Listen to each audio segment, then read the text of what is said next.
Hello friends, welcome back to my YouTube channel Sinha's garden and blogs. तो friends, कैसे हैं आप सभी लोग? आई होप कि आप सभी लोग ठीक ही होंगे। तो आज की इस वीडियो में मैं एडेनियम प्लांट की रिपोर्टिंग करने जा रही हूं और उसके लिए सॉइल मिक्सचर कैसे बनाएं ताकि हमारा एडेनियम ख़राब ना हो। और इस बार मैं रिपोर्टिंग करने जा रही हूँ, प्लांट को निकाल कर तुरंत लगाने जा रही हूँ क्योंकि ऑलरेडी हम लोग लेट हो चुके हैं, क्योंकि मार्च का महीना स्टार्ट हो चुका।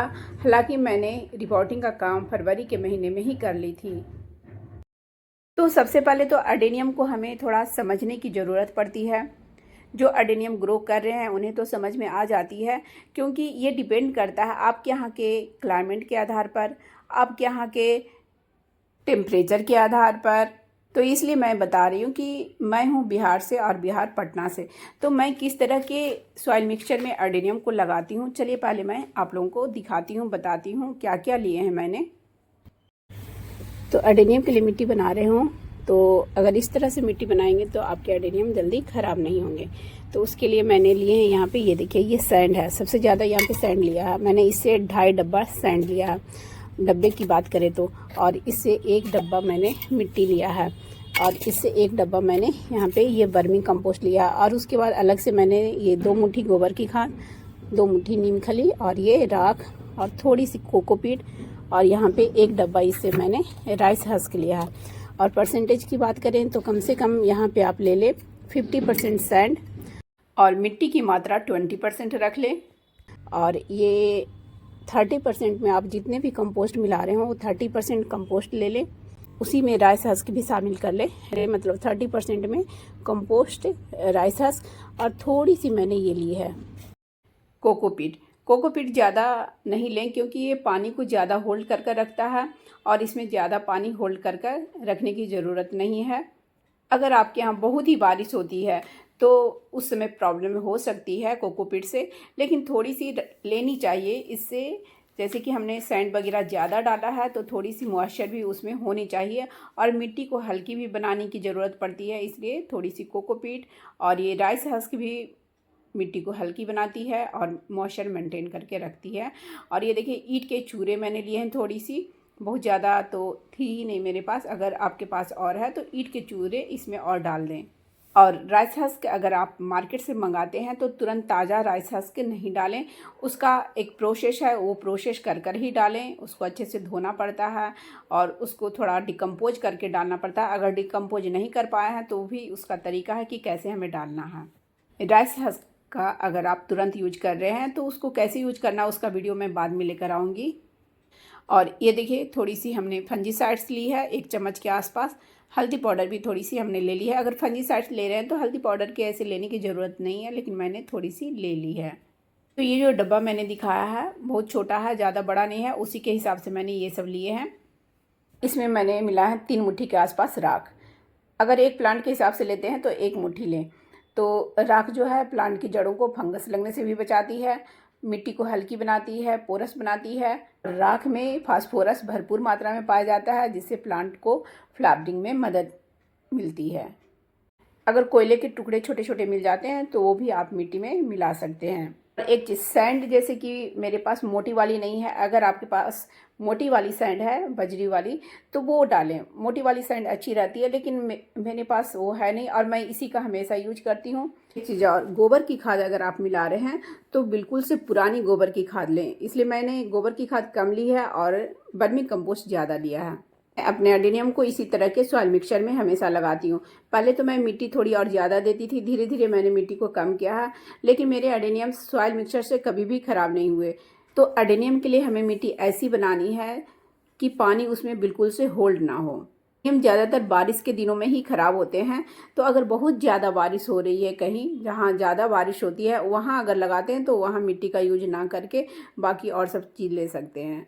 और इस बार अभी मैं इसमें केमिकल फर्टिलाइज़र मिलाई नहीं हूँ, मैं बाद में डालूँगी। कारण ये है कि मैं इस बार एडेनियम को तुरंत निकाल कर तुरंत लगा दूंगी। तो जब तुरंत निकाल कर तुरंत लगाते हैं तो वैसे में एडेनियम में 2-3 दिन तक पानी नहीं दें। तो पानी अगर नहीं देंगे तो अगर हम केमिकल कोई खाद वगैरह डाल देंगे तो उससे हमारा प्लांट ख़राब भी हो सकता है, इसलिए मैंने इसमें अभी कोई भी केमिकल फर्टिलाइज़र नहीं मिलाया है। तो बाद में डालूंगी मैं इसमें। बाद में क्या क्या और मैं इसमें मिलाऊंगी, चलिए मैं वो भी बता देती हूँ अभी ही। अगर आप तुरंत निकाल कर तुरंत रिपोर्टिंग नहीं कर रहे हैं तो उसमें केमिकल फर्टिलाइज़र मिला सकते हैं। तो क्या क्या मिला सकते हैं, उसमें थोड़ी सी आप पोटास मिला सकते हैं, डीएपी के कुछ दाने, मतलब एक पॉट में 5-6 दाने के हिसाब से मिला सकते हैं। फिर उसमें आप रॉक फास्फेट मिला सकते हैं। कुछ लोग बोन मिल डालते हैं, बोन मिल मैं कभी नहीं डालती हूँ। तो जो लोग बोन मिल का यूज नहीं करते हैं उनको रॉक फास्फेट डालना ज़रूरी होता है, तभी अच्छी ग्रोथ होती है, अच्छा रिजल्ट मिलता है। मैं तो ज़्यादातर एडेनियम में स्टार्टिंग में NPK 19-19-19 का यूज करती आई हूँ। प्लांट को निकालती हूँ और देखती हूँ, अगर इसका रूट सब सही होगा तो तुरंत इसको लगा दूँगी, क्योंकि अगर इसके रूट्स में थोड़ा भी फंगस लगा हुआ होगा उस प्लांट को तुरंत निकाल कर नहीं लगा सकते, उसे हमें फिर ट्रीटमेंट करना होगा। इसको निकाल लेती हूँ और ये देखिए ये बहुत ही इजी से निकल गया, जैसे लग रहा था कि इस पॉट में सिर्फ ये रखा हुआ है। एक हाथ से पॉट को दबाएं और दूसरे हाथ से प्लांट को खींचें तो तुरंत निकल जाता है। और ऐसे भी स्वेलो पॉट से निकालना आसान होता है। तो हल्की फुल्की मिट्टी को मैंने बाहर से निकालने की कोशिश की तो बहुत सारी मिट्टी इसकी निकल गई है। ऐसे रूट बॉल को छेड़े नहीं, तुरंत निकाल कर लगा दें। तो इसको तो मैं ऐसे लगा लेती हूँ। यहाँ पे मुझे थोड़ा सा ये लग रहा था लेकिन रॉट नहीं है तो फंजीसाइड्स मैंने लगा दिया, लेकिन लगा देती हूँ तुरंत। और पानी इसमें मैं तुरंत नहीं डालूँगी। तो पहले इस तरह से होल्स को कवर कर लें और नीचे में ईंट के टुकड़े वगैरह कुछ डाल दें, और कोयले के टुकड़े वगैरह भी नीचे में डाल सकते हैं। तो लगभग थोड़ी मिट्टी डालने के बाद पहले प्लांट को रखकर चेक कर लेंगे। जब भी हम प्लांट को फिर से लगाते हैं तो 1 से 1.5 इंच ऊपर कर कर लगाते हैं, तो उसी के अनुसार मिट्टी भरकर फिर प्लांट को हम लगाते हैं। तो ये देखिए उसके बाद मैंने इस प्लांट को लगा भी लिया और चारों तरफ से इसमें मिट्टी भी फिल कर दी। बीच में कैमरा ही मेरा बंद हो गया था, मुझे पता ही नहीं चला। और इसमें केमिकल तो मैंने डाला ही नहीं है, पहले भी मैं बताई हूँ, केमिकल इसमें बाद में डालूंगी। और पानी इसमें कम से कम 4 दिन बाद डालूंगी। ऐसे भी इसकी जो सॉइल है हल्की मॉइस्ट है, बहुत ही हल्की, ऐसा नहीं कि मैंने इसको मॉइस्ट कर। और ये देखिए इस प्लांट की रिपोर्टिंग कर लेती हूँ। ये रोजी वेराइटी का है और इसकी मैंने प्रूनिंग नहीं की है क्योंकि इसके स्टेम से मुझे ग्राफ्टिंग करनी है और इसको मुझे दूसरे प्लांटर में शिफ्ट करनी है। जैसे ये वाला ये थोड़ा बड़ा और वो प्लांटर थोड़ा छोटा हो जा रहा था। वैसे ही अगर इसका रूट सारा ठीक रहा तो इसमें सिर्फ रख दूंगी। और इसमें नीचे में ईंट के टुकड़े वगैरह डाले हुए हैं तो मैं दिखाई नहीं, और ये मतलब मिट्टी वगैरह मैंने इस पर डाल दिया है इतना। अब सिर्फ निकालना। तो ये देखिए निकालने के बाद मैं इसके रूट्स को भी चेक कर ली हूँ और इसके रूट्स में कहीं भी कोई भी रॉट नहीं है। तो मिट्टी में थोड़ी सी पहले फंजीसाइड डाल दिए थे, मतलब ऊपर से, और उसके बाद मैं इसको इसमें रख दे रही हूँ। बस ऐसे रखना है हमें। और फिर अब इसके चारों तरफ से मिट्टी इसमें डाल लेते हैं। तो ये देखिए इस तरह से चारों तरफ से हमने मिट्टी डाल दी है और ये देखिए कितना ये उठाकर लगाया हुआ। थोड़ा सा ये प्लांट जो था ये तिरछा था और इसको सीधा करने के चक्कर में एक साइड से ये ज़्यादा उठा हुआ दिख रहा होगा और दूसरे साइड ये थोड़ा सा कम उठा हुआ दिख रहा है। और इसी तरह ये देखिए ये बिल्कुल से छोटे छोटे पॉट में ये 2 लगे हुए हैं, तो इनको भी थोड़ा सा बड़े पॉट में मैं कर दे रही हूँ। में से एक को मैं इसमें लगाऊंगी जिससे कि मैंने अभी नए वाले प्लांट में शिफ्ट किया, ये थोड़ा इससे बड़ा है जिसमें प्लांट लगा हुआ, और एक को मैं इस तरह के छोटे नर्सरी पॉट में लगाऊंगी। तो चलिए मैं लगा लेती हूँ, पहले निकालती हूँ। तो निकालने के बाद इसके रूट्स बॉल में कोई भी प्रॉब्लम नहीं है और इसके रूट्स बॉल को मैं जैसे है वैसे ही लगा दूँगी, बिल्कुल भी छेड़छाड़ नहीं करूँगी। देखिए इस तरह से पहले सेट कर लें रख कर, और नीचे में डिग्री वगैरह तो हमें डालना ही डालना है, और उसके बाद साइड साइड से मिट्टी डालकर इसको फिलअप कर लेते हैं। इस प्लांट के लिए ये प्लांटर परफेक्ट हो गया है, बहुत ही अच्छे से इस प्लांटर में ये सेट हो गया है। इसमें जो लगा हुआ था मैंने इसमें लगा दिया, इसे ये थोड़ा बड़ा हुआ, और इसमें जो लगा हुआ था मैंने इसको इसमें लगा दिया। 4 इंच का ये नर्सरी पॉट है। और ये वाले एडेनियम्स की अब रिपोर्टिंग करती हूँ। ये देखिए इसकी भी मैंने प्रूनिंग नहीं किया क्योंकि इसे मुझे ग्राफ्टिंग करनी है, और इससे निकाल कर मैं इसको भी लगाने जा रही हूँ शैलो पॉट में।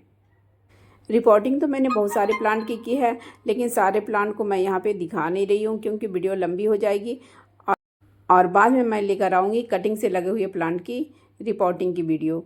तो ये देखिए इसको निकाल लें, थोड़ा सा मिट्टी हाथ से साइड साइड से छुड़ाने के बाद फिर आप प्रेस करेंगे तो ये ऊपर निकल जाएगा। साइड साइड से हल्का हल्का प्रेस कर देना चाहिए तो ये इजी से निकल जाता है दोनों हाथ से। तो जितने भी प्लांट की आज मैंने रिपोर्टिंग की है इनमें 4 दिन के बाद ही पानी डालूंगी, क्योंकि केमिकल फर्टिलाइज़र तो मैंने डाले नहीं है और प्लांट को निकाल कर सीधा लगाया है। तो वैसे में अगर तुरंत लगाते हैं तो कहीं भी अगर रूट्स थोड़े से भी डैमेज होंगे तो प्लांट ख़राब हो सकता है पानी डालने से। इसलिए जब भी आप तुरंत निकाल कर प्लांट लगाते हैं तो पानी तुरंत नहीं डालें, 3-4 दिन के बाद पानी डालें, मिट्टी में इसी तरह लगाकर पड़ा रहने दें। लेकिन हाँ, कोई भी केमिकल फर्टिलाइज़र नहीं डालें। केमिकल डालने से पानी डालना ज़रूरी हो जाता है, नहीं तो प्लांट ख़राब हो सकते हैं। तो ये देखिए, इस तरह से मैंने प्लांट को बाहर निकाल लिया है। ये देखिए, नीचे इस तरह से मोटे टुकड़े, कोयले के टुकड़े वगैरह डाले रहते हैं। और ये पुरानी मिट्टी को मैं साइड कर दे रही हूँ। और फिर इस प्लांट को मैंने ये देखिए इस तरह से इसमें लगा भी दिया निकाल कर। तो साइड से मिट्टी को प्रेस कर दें, दबा दें, ताकि कोई एयर पॉकेट नहीं रहना चाहिए। ये जो रूट्स ऊपर से निकला हुआ है इन सबको बाद में मैं प्रून करूँगी। और इनको रिपोर्टिंग किए हुए 4 दिन हो चुका है, आज 5वां दिन है। और आज मैं इनमें डाल रही हूँ पानी और साथ में डालूँगी DAP के कुछ दाने। रिपोर्टिंग के बाद जब भी आप पानी डालें तो फंजीसाइड्स मिला हुआ ही पानी डालें, सादा पानी नहीं डालें। ये जो रूट्स बाहर हैं इन्हें हमें प्रून करना है, लेकिन प्रूनिंग करने के बाद पानी तुरंत नहीं डालें। तो मुझे प्रून करने थे लेकिन मुझे टाइम नहीं मिला, तो मैं बाद में कभी प्रून कर लूँगी। लेकिन प्रूनिंग जब भी करूँगी तो प्रूनिंग के बाद तुरंत पानी इसमें नहीं डालना है। साथ में मैं यहाँ पे DAP के कुछ दाने भी डाल रही हूँ, हर पॉट में अलग अलग। जैसे कि पॉट थोड़ा बड़ा है तो इसमें 7-8 DAP के दाने डालें। ये भी पॉट बड़ा है तो इसमें भी 7-8 दाने आप डाल सकते हैं।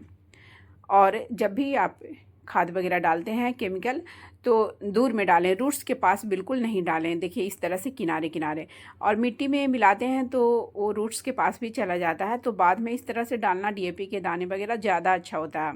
और इनमें मुझे पोटास भी डालने हैं, लेकिन पोटास डालूँगी थोड़ी इनकी ग्रोथ स्टार्ट हो जाएगी उसके बाद डालूँगी। 1 सप्ताह बाद इनमें थोड़ी थोड़ी पोटास हमें डालनी है ताकि इनमें अच्छी फ्लावरिंग हो।